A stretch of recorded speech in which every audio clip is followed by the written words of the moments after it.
Was told about 9 feet here. Did you get water in your house?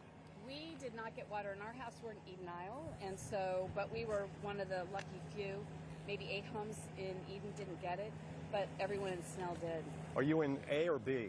We're in A. You're in Zone A. And you didn't get water in your house. That's excellent. But it came right up to the garage. So now you're concerned about this time, maybe it gets higher? Absolutely, absolutely. So you've got free sand and you got sandbags. Yeah. A friend of ours was driving home from South Carolina. He stopped at Home Depot and got the bags. Excellent. So we're doing what we can. It's just incredible, isn't it? It really I mean, it's just, I've born and raised, all of us, and never seen anything like this before. Well, back to back in 11 days. It's unbelievable. We had Francis and Jean in 04 that hit the same area around Stewart, but that was 25 days apart. This is going to be 11 days and another one. Unprecedented, except for 1921. Well, I wasn't around then. You weren't around either. I wasn't either. Okay. Well, continued success, and we hope for the best. It's supposed to weaken a little bit before it gets to land, but maybe it'll croak. From your lips to God's ears. Yes, exactly. We'll do the. Huh? Who cares if it weakens? Who cares if well? It's still a problem.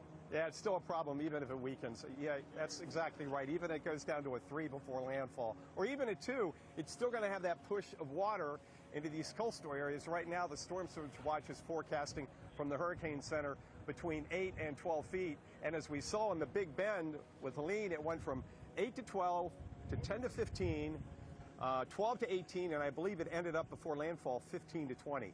And the only thing I've seen is an unofficial report that the surge there in Keaton Beach was 19 feet. We're not expecting that, but still, we set records last time, guys, and let's hope we don't reset the records from Helene, which was Thursday a week ago. And you know what, Mike, I wanted to update you because we just got this into the studio as well from the National Hurricane Center. They have Milton now intensifying to a Category 4 hurricane.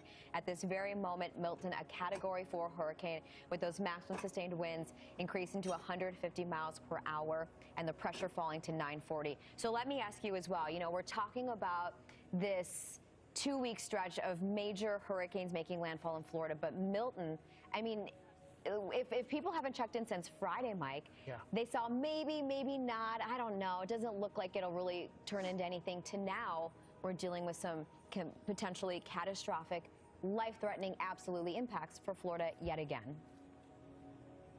Well, remember, we were watching that disturbance come through the Gulf, and that kind of fizzled out. The models lost it. But then we had the remnants of a depression coming from the Pacific across Central America. So this actually had its seedlings in the eastern Pacific, came over, and then the thunderstorms just blew up starting a couple of days ago. And now, within 2 days, we go from a bunch of thunderstorms to an invest, now to a Cat 4 hurricane. So this is about as rapid as you'll ever see a storm on the planet intensify, a tropical system intensify, and it doesn't bode well. All we can hope for is the shear and that dry air hits the system sooner rather than later and takes a little edge off the hit here. But again, all this debris that doesn't get picked up, the sand, it's all going back to the east, back inland on Wednesday night and Thursday.